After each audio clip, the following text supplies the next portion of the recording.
அப்படின்னா இது பண்ணி நீ இன்ஃபர்மேஷன் கொடுக்கலையா? இல்லண்ணே. அப்போ நானும் லாயர் சாரும் யூனியன் ஆஃபீஸ்ல பேசுறது போலீஸ் காதுக்கு போச்சு. அதான் தெரியலண்ணே. இந்த சினிமாவில் பாட்டு போடுவோம் அப்படி அனிருத்து. அவன் புதுசா ஒரு பாட்டு போட்டுக்கானா, கேப்பமா அத கேளு.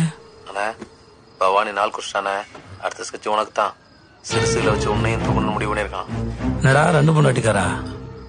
ஏதாவது உன் குரலா இல்ல உனக்கு கூட மிமிக்ரி பண்ணிட்டானா? பசங்களுக்கு எல்லாம் கரெக்டா போதில்லன்னு பாத்துக்கோ.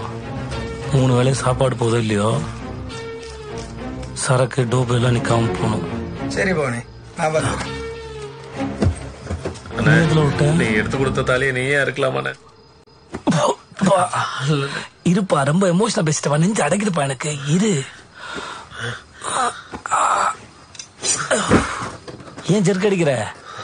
கத்தி இடுப்புல சொல்லிக்கிறா, அதோட உட்காரும்போது எச குத்திருச்சுன்னா? இப்போ நம்ம எதிரி ஒருத்தன் போட்டான், அதனால பவானி போய் சேர்ந்துட்டான்னு சொன்னோட பரவாயில்ல. இடுப்புல கத்தி சொல்லி வச்சிருந்தாப்ல, உட்காரும் போது எச குத்திட்டு செத்துறாப்புன்னு சொன்னா கேக்குறது நல்லா இருக்கும் இல்லையா? சாஞ்சி உட்காரு.